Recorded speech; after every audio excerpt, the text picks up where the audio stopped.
Hey, this is Jason Collins, and today we're going to be taking a look at the LiteMons LA150D, which is an LED constant light with a Bowens mount.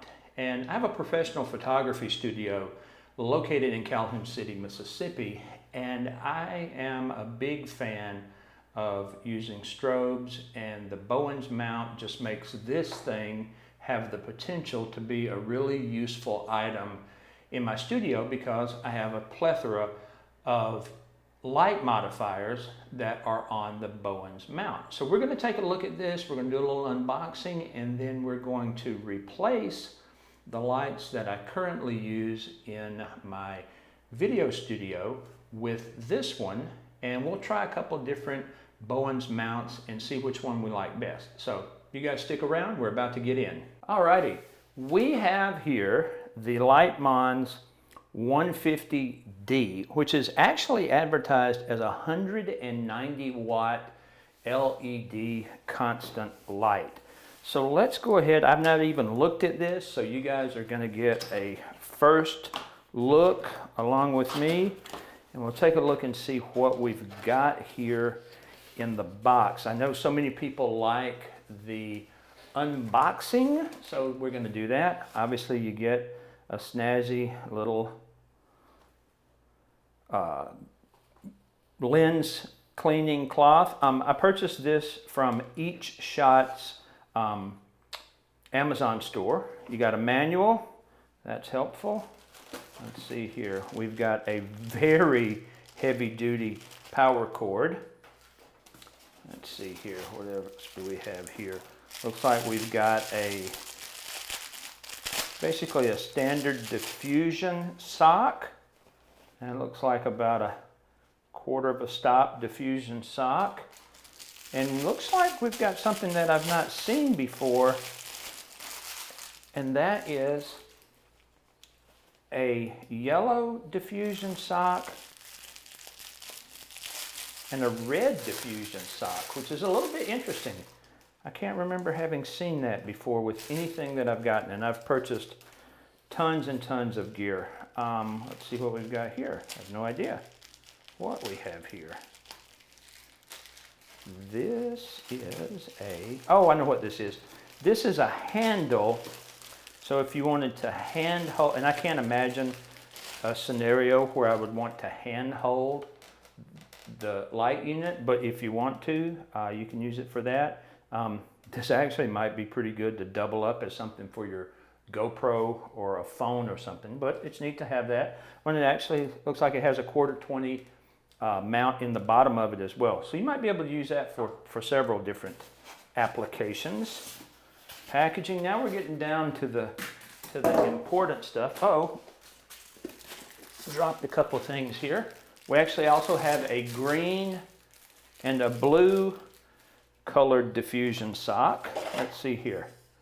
Pretty much a standard Bowens mount 7-inch reflector. These are always useful. Now this one is a little bit deeper than the ones that I normally use, so that'll be interesting to see how that behaves. Let's see. This is the power pack for this light. Okay, power AC/DC inverter, and it uses a standard XLR cable.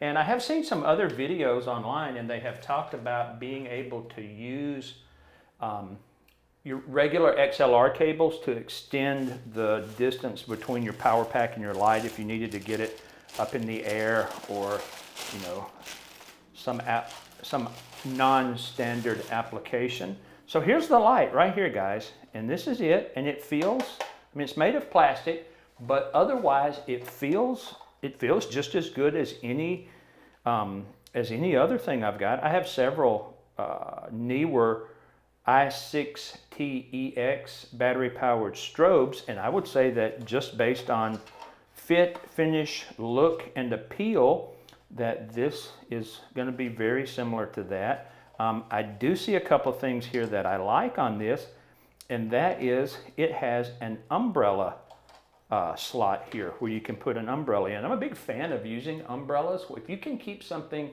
simple and not have to complicate it, if a shoot through or a reflective umbrella will work, why not use it? And you have that option right here. It's got a little plastic protector over it. And there it is, guys. That's it. That is your single, I don't know if it's a single, if it's an array of tiny ones. It looks like a single LED there. That's the biggest LED that I think maybe I've ever seen. It's bigger than my thumb. So anyway, that's what we're dealing with here. One other thing in the box, a couple other things really. There's a cable, and there is a rubber strap. Not sure what that's for. I guess we'll figure it out. So let's take a look at the manual and see what we've got here. We have the LA150, and as I said, on Amazon it's advertised as being a 190 watt light, which should be plenty bright enough for what I'm doing. First part of the manual is in Chinese. Okay, let's see here. All right, let's see features, various effects lights, yada da da da. I love manuals that are translated directly, I guess using Google Translate or whatever, that are translated directly from Chinese to English. They can be a source of entertainment all to their own, all to themselves. So let's take a look and see what Amazon has to say about this.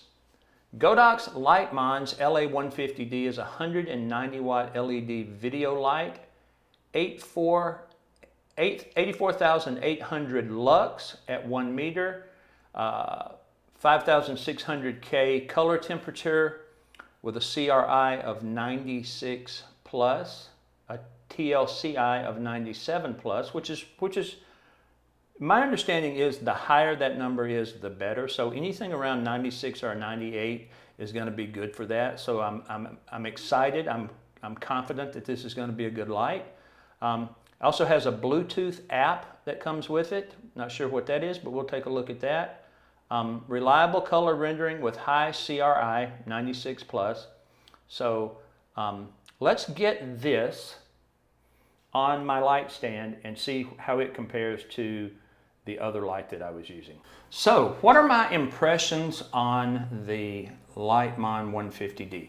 Well, I've got it right over here lighting this scene just like I had lit before.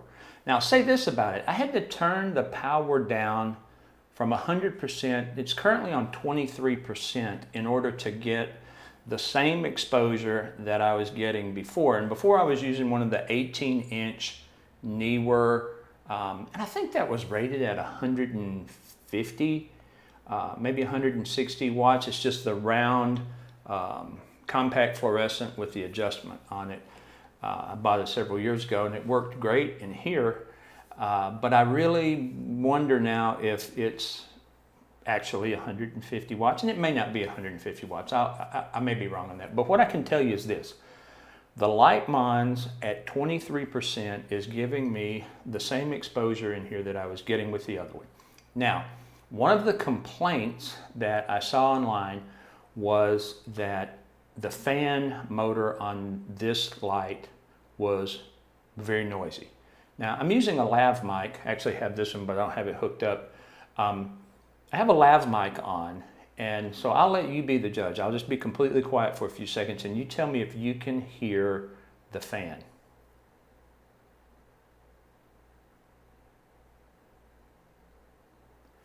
I can hear it, but I wonder if it's loud enough for the microphone to pick up. So I have it just pointed into the corner with the standard 7-inch reflector that came on it. I would absolutely use it in here.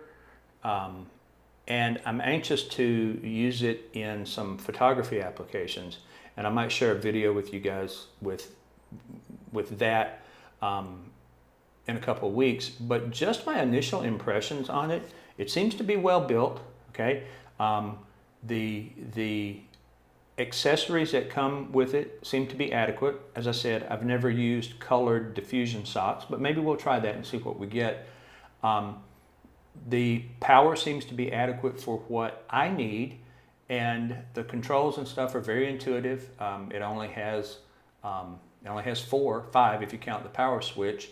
And it does have some effects things that I'm not sure I would ever use, some strobe and some different lighting effects. But just in terms of a static, constant light for a photography or videography application, it certainly seems to be adequate for that. You can't beat the price. I mean, I got this one for just a couple $100. I will drop a link in the description below to where you can purchase this on Amazon. Full disclosure, if you do, I'll get a couple bucks from it, no big deal, right?